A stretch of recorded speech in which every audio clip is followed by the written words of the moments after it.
What can corporations learn from nature? Now that's an interesting question, because nature's all around us all the time. And what corporations can learn from nature is a number of things.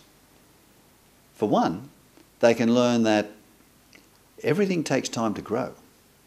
That if you put a seed in the ground, that could be a new product, you can't harvest that until a period of time has gone by. So what a corporation can learn from that is that you need to budget in line with the lead time it takes before results start coming through on any new product, service, or new market. The other thing that corporations can learn from nature is that everything is changing all the time. You just have to take a look out the window to discover that things change.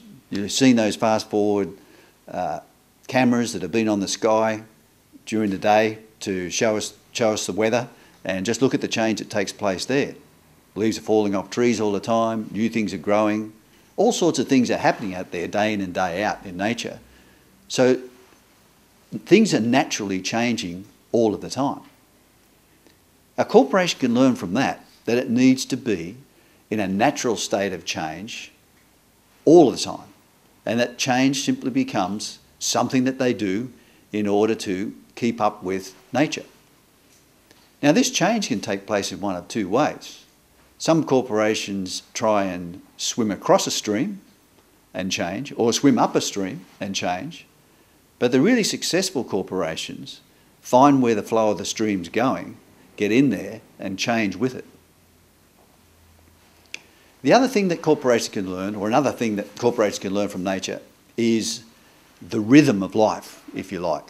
That life has a certain rhythm. We can see this by tide going in, tide coming out, changing of the moons, changing of the seasons. Just about everything has a rhythm. And so too, a corporate life has a rhythm.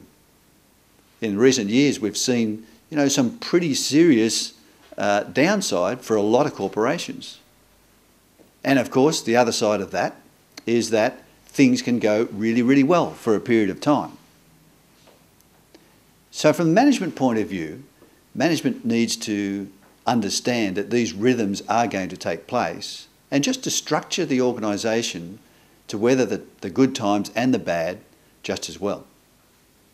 So the question is, how can corporations actually gain knowledge from nature and introduce that into the way that the company operates? And there's one more, which is cause and effect. A cause and effect is really, for every action there's an opposite and equal reaction. And if a corporation really understood this, do you think that they'd introduce products that they knew were harmful to people? Do you think that they'd introduce products that they knew were harmful to the earth? Do you think that they'd introduce products that they knew were harmful to the economy? I don't think so. Because if they really understood that law, they would know that that's going to come back and bite them one day.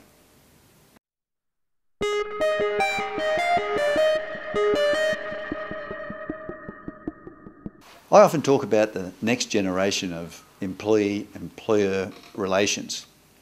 And in order to get a real handle on this, you have to go back just around about 100 years, that's all, and look at the history of employee-employer relations. And back around about 100 years was really an era that you might call the master-slave relationship. The employee didn't know much about the plans of the business, where it was going, how much it was making, how it would go about things, how it was going to grow. The employer kept everything pretty much to themselves. The employee didn't have much leeway. There wasn't much personal time available for anything. They could even get reprimanded for talking to the person next door. Certainly they didn't get a lot of time off or additional pay, and the conditions weren't all that good. Then along came the unions, and the unions spent some decades making sure that people were receiving reasonable pay for what they did and working in reasonable conditions. And you'd have to say that in most places around, most developed countries, that people are now receiving a reasonable day's pay for a day's work, and they're working in pretty good conditions. So if you looked at extrapolating this trend, one of the major trends in there is how much say is a person having in the organisation that they're working for. And this is actually getting more and more all the time because the unions have opened things up. We've got an educated workforce, and now people are having some say in what goes on around them.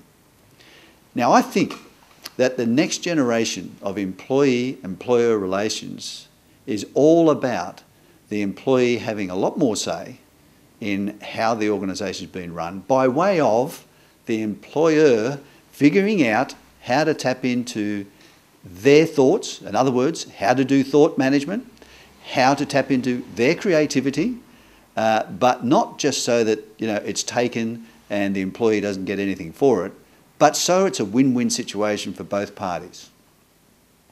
That's what I think the next generation of employee-employer relations looks like, and much more of a sharing of the increase in profits and the increase in value for the people that help it come about.